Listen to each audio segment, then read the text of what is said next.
목회 설교로서 여러분들에게 전해드리는 겁니다. 그래서 우리가 바울 서신을 보면 전반부에 복음, 교리가 나오지만 후반부에는 삶에 대한 부분을 많이 다룹니다. 그게 바로 목회적인 설교예요. 그래서 이 창세기를 공부해 가는 동안 우리 삶에 대한 구석구석을 적용해 나가면서 말씀을 보게 되니까 여러분들 그런 말씀이 전해질 때 아멘으로 받으셔서 여러분 삶에 큰 변화가 있기를 바랍니다. 그냥 지식으로만 받지 마시고 삶의 양식으로 받으시면 감사하겠습니다. 중국 남북조 시대에 양나라라는 곳에 장승효라는 아주 유명한 화가가 있었습니다. 이 사람이 어느 날 금능에 있는 안락사 벽면에 용 2마리를 그렸다는 거예요. 그런데 그 용의 눈을 그리지 않았습니다. 사람들이 신기해서 물었습니다. 왜 용의 눈을 그리지 않았는가? 그가 대답하기를, 내가 용의 눈을 그리면 용이 살아서 하늘로 날아갈 것이기 때문에 내가 그리지 않았다. 사람들이 믿지 않았어요. 그러자 장승효가 그 용의 눈을 그려 넣었습니다. 점을 찍었습니다. 그런 순간 하늘에서 번개와 비바람이 치면서 벽면에 있던 용이 튀어나와 가지고 하늘로 올라갔다는 것입니다. 전설입니다. 이 전설에서 유래된 고사성어가 활용점정, 용을 그릴 때 마지막에 눈을 그려서 완성한다, 그런 뜻이죠. 이것이 후에는 이렇게 적용이 됩니다. 가장 중요한 부분을 맞춰서 일을 끝낸다. 하나님께서 6일 동안 천지를 창조하셨습니다. 그리고 마지막 날에 사람을 창조하심으로 창조를 완성하십니다. 하나님의 천지 창조에서 사람은 가장 중요한 창조였습니다. 사람을 창조하심으로 하나님은 창조의 일을 완성하셨습니다. 오늘 본문을 보면 사람 창조를 이렇게 간결한 문장으로 말씀하고 있습니다. 26절 우리 함께 읽어보겠습니다. 우리의 형상을 따라 우리의 모양대로 우리가 사람을 만들고. 하나님께서 사람을 그의 형상과 모양대로 만드셨어요. 하나님께서 그의 형상과 모양대로 사람을 만들었다는 의미는 무엇일까? 고대 교회로부터 지금까지 두 흐름이 존재하고 있습니다. 첫째는 고대 교부들. 이 교부들이라고 하는 것은 예수님의 제자부터 어거스틴까지를 말합니다. 그 교부들의 입장입니다. 그들은 형상이라는 히브리어 첼렘과 또 모양이라는 히브리어 데무트를 다르게 봤습니다. 그래서 형상이라는 첼렘은 본래가 구체적인 닮음, 더 구체적으로 신체적인 닮음이에요. 이미지입니다. 분명한 이미지가 있다는 거예요. 반면에 데무트라고 하는 모양은 추상적인 겁니다. 도덕적이고 성품적인 닮음을 얘기합니다. 그래서 고대 교부들은 이 두 가지를 그 문자 그대로 다르게 봤어요. 하나님께서 사람을 만드실 때 우리 내면 하나님의 성품, 하나님의 영적이고 도덕적인 성품을 담도록 지으셨을 뿐만 아니라 저와 여러분이 가지고 있는 이 사람의 형상 있잖아요. 많은 사람들이 수십억 명의 사람이 다 모양이 다르지만 사람이라는 공통점이 있어요. 이런 이미지를 가진 사람이 사람이구나 하는 모양도 같이 닮았다, 이렇게 그들은 믿었습니다. 그런데 후대 교회는 이 형상과 모양이라는 단어가 각각 다른 단어지만, 그러나 히브리 문학 어법으로 이 평행어법이라고 하는데 각각 다른 단어를 두 번 사용함으로 강조한다는 거예요.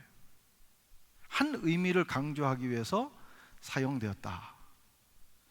그래서 첼렘이라고 하는 그 의미는 점점 사라지고 데무트라고 하는 모양만 남게 됩니다. 이 교회가 중세로 들어가면서, 중세는 철학에 기반하여 신학을 형성하는 그런 시대입니다. 그래서 더 이 부분에 대해서 우리가 하나님을 닮았다고 하는 것은 영적이고 도덕적인 성품, 속성만 닮았다 하는 이 데무트를 강조하는 그런 시대로 접어들게 됩니다. 그래서 형이상학적으로만 생각을 한 거예요. 어떻게 감히 인간이 하나님의 모양을 닮았을까? 그건 상상할 수 없다는 것입니다. 그러나 저는 개인적으로 성경을 읽어보면 고대 교부들의 입장이 더 근거가 있지 않나 생각을 합니다. 삼위일체 가운데 누가 우리가 그 하나님을 닮았다,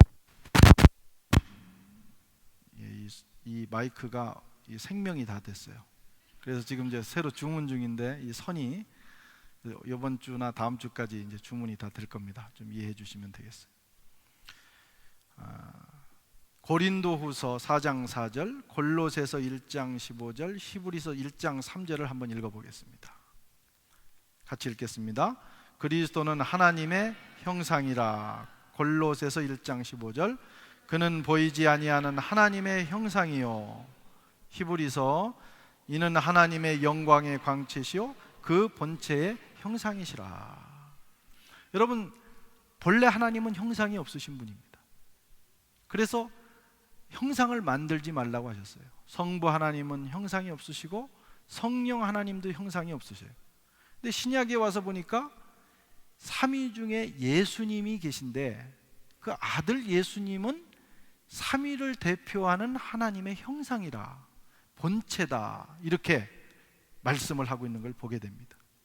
만약에 우리가 하나님의 성품만이 아니라 하나님의 어떤 이미지를 닮았다면 우리는 예수님을 닮았다, 이렇게 보는 것이 맞습니다. 2000년 전에 이 땅에 오신 예수님, 그분이 어떤 분입니까? 진짜 오리지널 모양이십니다. 우리는 생각하기를 어느 날 예수님이 이 땅에 오셨는데 그 예수님이 우리를 닮았네. 그래서 예수님이 이 땅에 오신 이후부터 그분은 사람을 닮아서 사람의 모양으로 영원히 존재하는 것처럼 생각을 합니다. 논리적으로 그래요. 그러나 구약 성경을 보면 이미 인자 같은 이가, 에스겔서 또 다니엘서를 비롯한 여러 예언서를 보면 인자 같은 이가, 인자 같다는 건 사람 같은 이예요. 그러니까 존재하셨어요. 선지자들이 그걸 봤어요. 예수님이 어느 날 사람의 몸을 입고 오셔서 예수님이 사람을 닮아버린 것이 아니라 사실은 그분이 본래 계셨습니다. 그러면서 그분을 닮은 사람들이 이 땅에 많이 존재하는 가운데 예수님이 오셨다. 오리지널이 오신 거예요. 그래서 예수님이 우리를 닮은 게 아니고 우리가 예수님을 닮았다. 이게 맞지 않겠습니까? 저와 여러분은 하나님을 닮은 사람들이에요. 예수님을 닮은 사람들이에요. 내면 세계뿐만 아니라 여러분이 가지고 있는 이 이미지 있잖아요. 이 사람이라는 틀이 하나님을 닮은 틀이라 이거죠. 인자 같은 이를 닮은 거예요. 그 얼마나 존귀하고 고귀한지 몰라요. 개와 짐승이 아무리 품위 있게 살려고 해도 사람을 따라갈 수 없습니다. 우리가 이 형상이 아닌 다른 모양으로 생겨가지고 늘 이러고 다닌다든가 내 말로 다닌다든가 그러면 존귀하지 않습니다. 이 모양, 서서, 우리 이목구비, 이런 형태는 정말 거룩하고 정말 품이 있고 정말 존귀한 거예요. 그래서 우리가 사람으로 태어났다는 것 자체가, 이 사람의 모양으로 태어났다는 자체가 얼마나 놀라운 사건인지 모릅니다. 키가 조금 작으면 어떻습니까? 인물이 좀 못생기면 어떻습니까? 뭐 요즘은 여러 가지 방법으로 바꿀 수도 있는데 너무 그런 걸로 마음 상해할 필요가 없어요. 뚱뚱하면 어떻습니까? 마르면 어떻습니까? 제가 지난주에 신문을 보니까 미인의 변천사, 그 양귀비 시대라든가 모나리자 시대에는 뚱뚱한 사람들이 미인이었던 시대가 있었어요. 우리가 지금 시대를 잘못 타고났을 뿐입니다. 그래서 자꾸 뭐 다이어트하고 몸을 빼려고 하는데 너무 그럴 거 없어요. 그냥 건강을 위해서 빼는 건 괜찮지만 우리 모양 자체가 그런 외모로 가치를 평가하는 것을 훨씬 넘어서서 존귀한 형상입니다. 그게 우리가 예수님을 닮았기 때문에 그런 거예요. 그래서 사람은 태어나서 늘 이 문제에 대해서 감사하고, 내가 사람으로 태어난 것이 얼마나 감사한가. 자부심을 가지고 살아야 되고, 품위 있게 살아야 되고, 그리고 고귀하게 살아야 됩니다. 막 살면 안 돼요. 우리는 그렇게 지어지지를 않았습니다. 왜 하나님이 그의 형상대로 우리를 지으셨을까? 첫째는 세상을 다스리는 대리 통치자로 우리를 세우시기 위해서입니다. 이게 첫 번째 목적입니다. 28절 말씀을 같이 읽어보겠습니다. 하나님이 그들에게 복을 주시며 하나님이 그들에게 이르시되 땅을 정복하라. 바다의 물고기와 하늘의 새와 땅에 움직이는 모든 생물을 다스리라 하시니라. 여러분, 고대 시대에는 황제가 어느 지역을 정복하면 그 지역의 황제의 통치력이 미친다 하는 의미로 황제의 흉상을 세웠다고 합니다. 그렇게 해서 다스리는 거예요. 하나님의 형상의 의미도 그런 의미가 있어요. 하나님께서 그의 이미지를 우리에게 주신 것은 모든 만물을 지으신 후에 하나님이 하나님을 닮은 사람을 통해서 세상을 다스리도록 하시기 위해서 그런 것입니다. 그래서 처음에 지으실 때도 그러셨고, 지으신 후에 땅을 정복하고 다스리라, 통치하라, 이렇게 말씀하신 거예요. 그것이 우리를 지으신 중요한 목적입니다. 그래서 우리는 처음 지음을 받을 때부터 권세 있는 자, 통치력, 세상 만물을 통치할 수 있는 권한을 가진 자로 지어진 것입니다. 저와 여러분이 권세 있는 사람들이에요. 세상 만물에 대해서. 세상 만물은 우리에게 순종하게 되어 있습니다. 그래서 하나님의 형상을 가진 사람은 세상을 향하여 당당하게 살아야 합니다. 죄를 지은 다음에 사람들은 세상을 두려워하기 시작했어요. 세상이 사람을 다스렸습니다. 물질이 다스리고 풍랑이 다스리고 거대한 자연의 힘이 다스렸어요. 그러나 진짜 하나님이 오셔서는 풍랑을 명하니 풍랑이 잔잔해졌어요.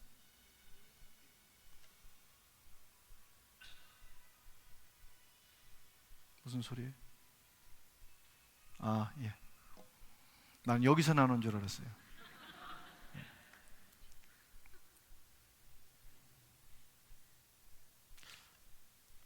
우아기를 벗을까요? 이게 닿지 않도록? 쿵쿵. 한 번만 더 한번 벗겠습니다. 사람이 살면서 누구나 어려움을 당합니다. 그러나 문제 앞에서 우리가 두려워할 필요는 없어요. 잠시 두려워할지라도 정신을 차려야 합니다. 문제는 문제가 아니죠. 우리 자신이 어떤 존재인지를 잊어버리는 것이 문제예요. 하나님이 우리를 권세 있는 자로 지으셨다. 그것을 잊으면 문제 앞에 굴복합니다. 그러나 우리의 정체성을 깨달으면 우리는 극복해 나갈 수 있어요. 그래서 그리스도인들은 당당해야 합니다. 비록 가진 게 당장 없을지라도 우리는 하나님 나라를 소유한 사람들이고 세상을 다스리는 사람들이기 때문에 당당해야 돼요. 조선시대에 양반이 있었습니다. 양반이라는 건 무반과 문반을 얘기하는 거예요. 이 양반들은 사실 알량한 거거든요. 뭐 자기들이 왕이 되는 것도 아니고. 그런데 양반이라는 그 신분을 가지고 얼마나 당당하고 자신 있게 살았는지 몰라요.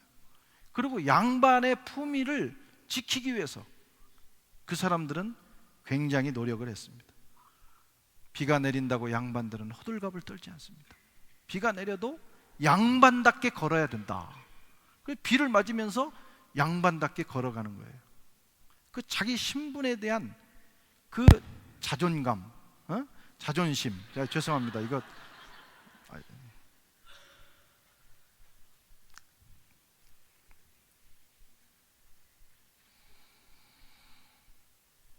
그걸 가지는 게 중요합니다. 그리스도인들은 그런 모습으로 살아야 돼요. 여러분이 누구입니까? 하나님의 형상입니다. 여러분이 누구입니까? 왕 같은 제사장들이에요. 할렐루야. 하나님의 대행자, 세상을 다스리시는 하나님을 대행해서 일하는 사람들입니다. 무슨 일을 만나도 겁부터 먹고 당황하는 분들이 있습니다. 그것은 자신이 누군지를 잘 모르는 사람들이 하는 거예요. 당당하게 직면하면 문제가 물러갑니다. 하나님께 구하고 하나님 앞에 엎드리면 위로부터 능력을 부어주셔서 세상을 이길 수 있게 됩니다. 첫사람 아담과 하와가 죄짓게 해서 이 권세를 빼앗았어요.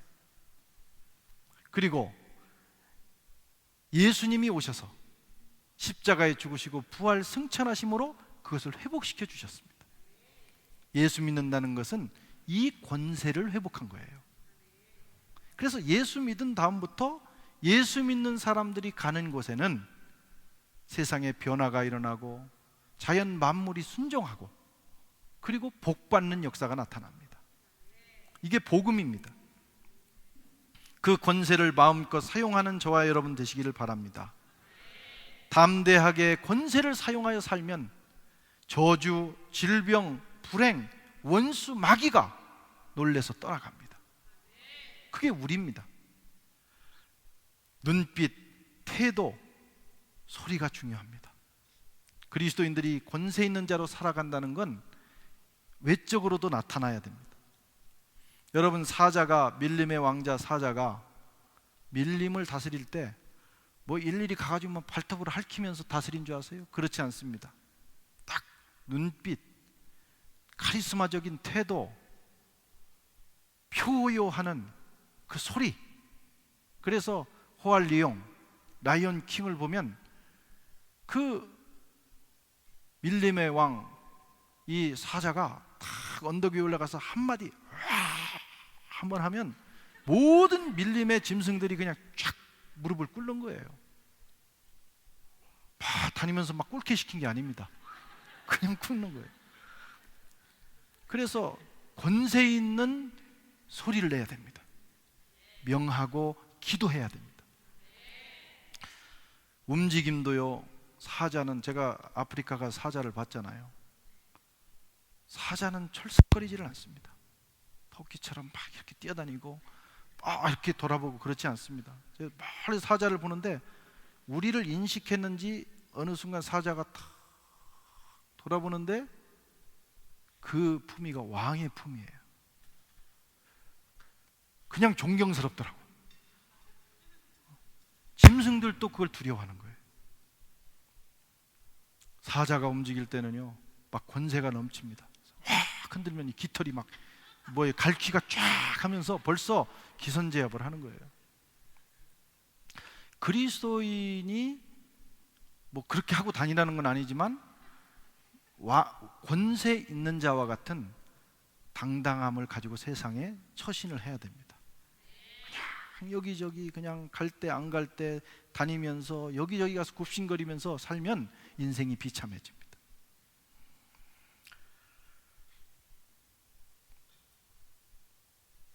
세상도 우리가 그들을 두려워하면 압니다. 똥개도 알아가지고요, 개를 무서워하는 사람이 지나가면요 그냥 막 짖어대고 막 달려듭니다. 그런데 여러분, 사냥개도 딱 눈을 똑바로 뜨고 직시하면 개가 움찔하는 거예요. 뭐 이상하다. 그리고 결국은 꼬리를 내리게 되는 거예요.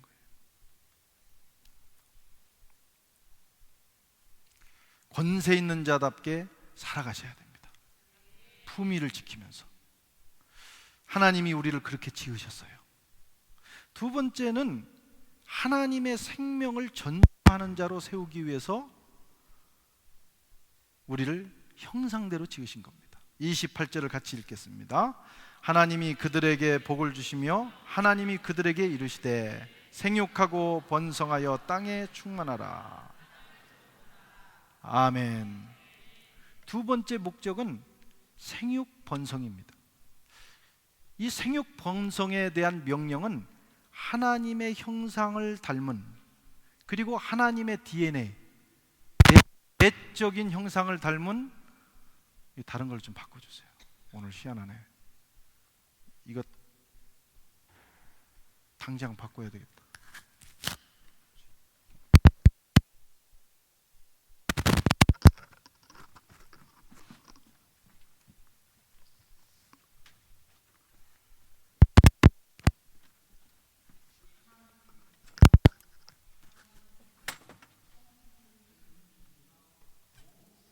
득하기를 원하십니다. 그게 생육하고 번성하라는 첫 번째 명령입니다. 그런데 마귀는 이걸 싫어해요. 사망 권세자예요. 그래서 이 생육 번성을 막습니다. 또 타락하게 만들어서 그 다음부터 죄의 씨앗을 가진 자들이 생육하고 번성하도록 역사합니다. 마귀가 역사하는 곳에는 그런 역사가 일어납니다. 하나님의 아들이 오셔서 타락한 인간을 회복시킨 다음에 또 우리에게 계속해서 생육 번성하게 하십니다. 생육 번성한다는 것은 그리스도인이 육적인 아이를 낳는다는 것도 포함되어 있어요. 더 중요한 것은 영적인 아이를 낳아야 돼요. 전도에서 하나님의 생명을 낳아야 돼요. 이 명령은 오늘 또 유효합니다. 하나님께서 저와 여러분이 생육하고 번성하기를 원하셔요. 그래서 그리스도인들은 빨리 결혼을 해야 됩니다. 그리고 가능한 대로 많이 낳아야 돼요. 지금 이슬람이 유럽을 이제 거의 점령, 얼마 남지 않았어요. 한 2050년 정도 되면 유럽이 점령될 가능성도 있어요. 그런데 이 이슬람이 아주 급속하게 이 사회를 점령하는 이유 중에 하나가 아이를 많이 낳는다는 거예요. 우리는 예수 믿는 사람으로서 하나님을 믿는 아이를 많이 낳아야 돼요. 아멘. 그래서 우리 교회에 뭐 셋 낳는 분들도 있고, 저는 이제 둘 낳는데 지금 좀 후회스럽습니다. 하나 더 낳았으면 하는 그런 이제 저 나름대로의 바람이 있지만 이제 예, 하여튼 조금 더 낳을 걸. 셋 낳은 분은 넷을 낳기를 바라고, 넷째 낳는 분도 계세요. 그런 분은 교회에서 상을 줘야 되지 않나, 그런 생각이 돼요. 진짜로. 셋 낳은 분은 어디 스페인이나 어디 여행 보내서 넷째를 만들 수 있도록 이렇게 기회를 드리고, 그래서 하나님을 믿는 거룩한 가정에서 자녀들이 많이 나오는 것이 중요하다고 생각해요. 그것도 오늘 창조 명령 중에 하나입니다. 더 나아가 여러분, 영적인 자손을 낳아야 돼요. 이 땅에 주님을 알지 못해서 죽어가는 생명들이 많은데 그들에게 복음을 전해서 하나님의 생명을 소유한 자들, 완전히 하나님의 이미지를 회복한 이들이 나와야 됩니다. 아멘. 그것이 하나님의 목적이에요. 전도 많이 해야 됩니다. 그것이 창조의 명령입니다. 세 번째는 하나님께 사랑받는 대상으로 세우기 위해서 형상을 주셨어요. 우리가 애완견이나 여러 짐승들을 사랑할 수 있어요. 그러나 그것은 성경이 말하는 의미의 사랑은 아닙니다. 돌봐주는 거예요. 그들을 돌보는 거예요. 애착을 가져주는 거예요. 그러나 여기서 말하는 사랑은 성부, 성자, 성령 삼위 하나님이 서로 사랑하듯이, 사람과 사람이 사랑하듯이 하는 사랑입니다. 그 사랑은 같은 종, 같은 이미지를 가진 존재들끼리 나누는 사랑이에요. 하나님은 사랑이십니다. 사랑이 넘치시는 분이에요. 그래서 삼위가 사랑하실 뿐만 아니라 더 많은 사랑을 하시기 위해서 사람을 지으신 것입니다. 그래서 우리는 태어날 때부터 사랑받기 위해 태어났어요. 사랑받기 위한 존재로.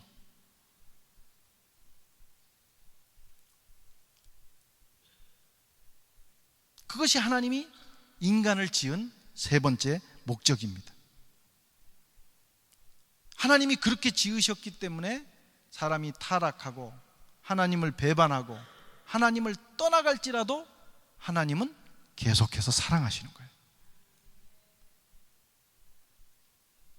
우리가 하나님의 아들을 십자가에 못 박는 그 순간에도 하나님은 세상을 사랑하셨습니다. 왜냐하면 그렇게 목적을 가지고 지으셨기 때문입니다. 여러분, 타락이 무엇입니까? 타락은 이 하나님 사랑 없이 살겠다고 하는 것이 타락이에요. 탕자가 누굽니까? 아버지의 사랑 없이 스스로 자기 인생을 살겠다. 그게 탕자입니다. 심판은 하나님의 사랑을 떠나는 순간 심판이 시작된 거예요. 여러분, 회개라고 하는 것은 하나님의 품으로 돌아오는 겁니다. 회개는 그냥 죄만을 고백하는 것이 아니라 근본적으로 내가 하나님 사랑을 떠나서 살았습니다. 이제는 하나님의 사랑이 필요합니다 하고 하나님께 돌아오는 것이 회개. 하나님의 자녀는 하나님의 사랑으로 살기로 결단하고 하나님의 사랑을 의지하고 살아가는 사람이 하나님의 자녀인 것입니다. 하나님은 우리를 사랑하기 위해서 창조하셨습니다. 우리는 그 목적으로 지음을 받은 존귀한 존재들입니다. 하나님께서 하시는 모든 일은 사랑에 근거합니다. 때로는 심판하시기도 하고, 때로는 고난의 매를 드시기도 하고, 질투하시고, 때로는 분노하시기도 하시지만 사실은 사랑입니다. 사랑하시기 때문에 그러는 거예요. 무관심이 더 무서운 심판입니다. 하나님이 제끼셨다. 사랑의 대상에서 제끼셨다. 내가 잘못해도 어떤 일도 일어나지 않는다. 그것이 심판이에요. 예수 믿는 것이 좀 불편할 때가 있습니다. 안 믿을 때는 마음껏 살아도 별 문제가 없었는데 예수 믿은다면 조금만 잘못해도 마음이 쓰이고 조금만 문제가 있어도 고난이 와요. 그게 사랑입니다. 어려움을 당할 때 원망 불평하지 말고 깊이 생각해야 합니다. 하나님이 나를 사랑하시는구나. 하나님이 나를 살리시기 위해서 하나님이 지금 환경을 조성하시는구나. 그것은 하나님의 사랑의 증거이기 때문입니다. 하나님의 이 놀라운 사랑은 갈보리 십자가에서 결정적으로 나타났습니다. 갈보리가 어떤 곳이에요? 하나님의 아들을 인간이 십자가에 못 박는 현장입니다. 인간의 잔혹함과 인간의 죄가 극에 달한 현장이 십자가예요.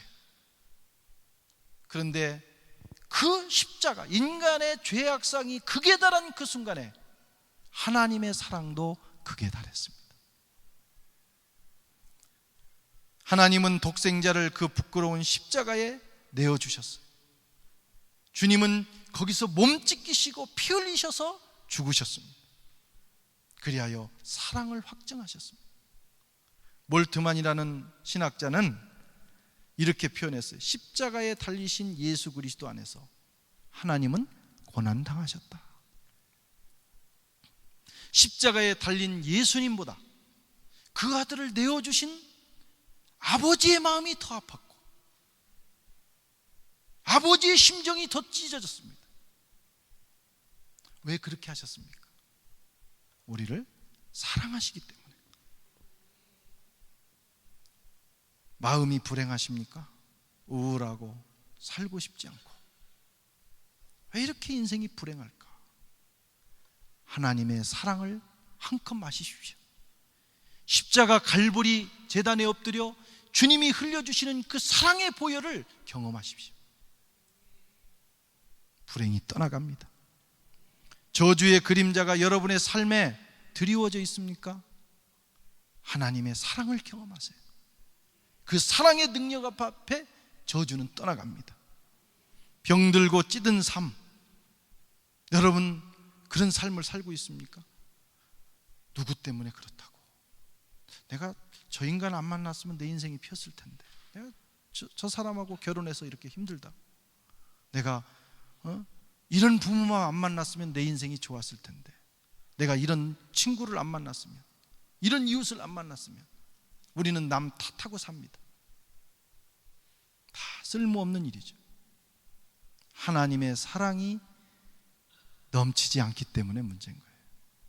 주님의 사랑이 여러분의 삶에 흘러넘치는 순간 그 모든 인생의 불행의 그림자는 떠나가게 돼 있어요. 하나님은 진실로 저와 여러분을 사랑하십니다. 하나님의 아들을 내어주실 만큼 하나님은 우리를 사랑하셔요. 그렇게 지으셨고 그렇게 지금까지도 역사하십니다. 요한일서 4장 9절에서 10절 같이 읽겠습니다. 하나님의 사랑이 우리에게 이렇게 나타난 바 되었습니다. 하나님이 자기의 독생자를 세상에 보내심은 그로 말미암아 우리를 살리려 하십니다. 사랑은 여기 있으니 우리가 하나님을 사랑한 것이 아니요 하나님이 우리를 사랑하사 우리 죄를 속하기 위하여 화목제물로 그 아들을 보내셨습니다. 누구든지 이 하나님의 놀라운 사랑을 경험하면 변화되지 않을 사람이 없습니다. 저는 청소년 시절에 5년 동안 그 누구보다도 아주 밑바닥까지 절망하면서 방황했던 사람이에요. 하루도 살고 싶은 생각이 없었던 시절을 보냈어요. 하루도. 어떻게 하면 내가 죽을 수 있을까? 그런 정말 삶의 희망이 이만큼도 없는 시절을 보냈는데, 어느 날 기도원에 끌려 올라가 하나님을 만났습니다. 놀라운 것은 그 밤에 그렇게 내 힘으로 아무리 노력해도 변하지 않던 내 내면 상태가 완전히 바뀌었어요. 죽고 싶은 생각, 세상에 살기 싫은 생각이 그 후로는 싹 사라지고, 내가 정말 잘 살아봐야 되겠다, 거룩하게 살아봐야겠다. 그리고 얼마나 기쁨이 밀려왔는지 모릅니다. 주님의 사랑은 역사하는 힘이 큽니다. 일본의 하천 풍원이라는 존경받는 지도자가 있었습니다. 이분은 가와 토요히코라는 이름을 가지고 있는데, 하천 풍원은 우리식 이름이죠. 어느 도시의 시장의 첩의 아들로 태어났습니다. 그래서 이 사람이 자라면서 12살까지 그 본처의 소생들하고 자라는데 얼마나 미움을 받았겠어요. 첩의 아들이니까. 그래서 늘 그는 귀가 따갑도록 듣는 말이 너 같은 것이 왜 태어났냐 이거예요. 너 같은 것이 태어나서 왜 우리 집안의 문제거리가 되느냐 하면서 비난을 받았어요. 천대를 받았어요. 그래서 그는 자존감이 약했습니다. 달마다 생각하기를 왜 내가 이 세상에 태어났지? 내가 왜 이 세상에 태어났냐고 자기를 비하하면서 비관적인 삶을 살고 있었어요. 그런데 어느 날 길을 지나가다가 아마 성탄 무렵이지 않았나, 구세군 사관들이 나와서 종을 울리면서 하나님은 당신을 사랑하십니다, 하나님은 당신을 사랑하십니다 하는 그 외침이 귀에 들어왔어요. 그는 충격적인 사건을 경험합니다. 나 같은 사람도 사랑을 한단 말인가. 처음 듣는 얘기예요. 너 같은 것이 왜 태어나서. 그 얘기만 듣다가 그래서 가서 묻습니다. 저 같은 첩의 자식도 사랑하시나요? 그때 구세군 사관이 말하기를, 그러면요, 첩지를 1000번 만번 한 자의 자식도 하나님은 사랑하십니다. 그는 마음을 열고 주님을 영접했어요. 그리고 그 하나님의 사랑에 감동되어 주님께 헌신함으로 가장 당대에 존경받는 인물이 되었습니다. 여러분, 서자면 어떻습니까? 여러분, 좋은 학교 나오지 않았으면 어떻습니까? 여러분, 시험을 2번, 3번 떨어졌으면 어떻습니까? 하나님이 나를 사랑하시는데. 실패했으면 어떻습니까? 하나님이 여러분을 사랑하시는데. 타고나기를 조금 떨어지게 타고났으면 어떻습니까? 하나님이 우리를 그의 형상대로 만드시고 사랑하고 계시는데. 무시당하고 버림받으면 어떻습니까? 그래도 하나님은 우리를 영접하시고 사랑하시지 않습니까? 하나님은 저와 여러분에게 자신의 형상을 주셨습니다. 우리는 본래적으로 존귀한 존재예요. 세상을 다스리기를 원하십니다. 당당하게 살아야 합니다. 생명을 전수하는 자로, 하나님의 생명을 담지한 자로 우리를 세우셨어요. 그 하나님의 생명을 세상에 흘려보내는 일에 최선을 다해야 합니다. 그리고 하나님은 사랑하시기 위해서 우리를 지으셨어요. 우리가 교만해서, 우리가 마음을 닫고 그 사랑을 거절하기 때문에 하나님의 사랑의 역사가 일어나지 않는 거지. 그 누구라도 마음을 열고 나는 주님의 사랑이 필요합니다, 이렇게 고백하면 주님의 사랑을 성령께서 물붓듯 부으십니다. 물붓듯 부는 순간에 여러분의 몸과 마음에서 역사가 일어나는 거예요. 환경의 역사가 일어나는 거예요. 어둠과 저주가 떠나가는 거예요. 그것이 복음입니다. 우리 찬송가에도 내가 연약할수록 더욱 사랑하시사. 우리가 연약하고 부족한 것은 사랑받는 조건입니다. 내가 부족한 것은 하나님의 사랑이 채워지는 조건이에요. 사람도 어떤 사람이 사랑받느냐? 조금 약한 사람이 사랑받아요.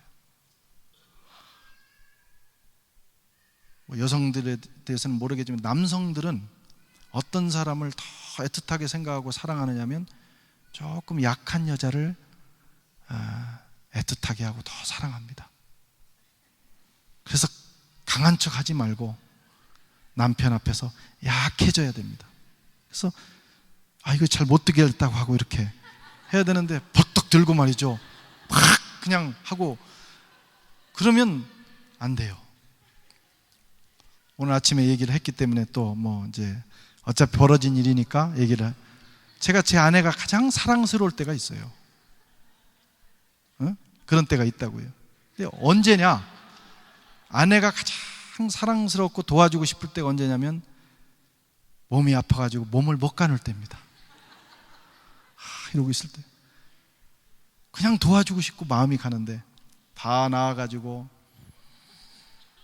잔소리를 시작하고 내가 없어도 살 것 같이 이렇게 하는 순간 이 사랑이 들어가더라고요. 이게 여러분, 기독교 역사에 보면 수도사들이 나옵니다. 하나님을 사랑하고 그 하나님의 사랑을 무한히 경험했던 사람들을 초상화를 그린 걸 보면 거의 100% 고개가 이만큼 길어져 있습니다. 다 진짜 그래요. 이게 뭐냐면 하나님, 저 사랑받고 싶어요. 저는 약한 존재예요. 이렇게 하는 거예요. 하나님의 사랑이 거기 임하는 거예요.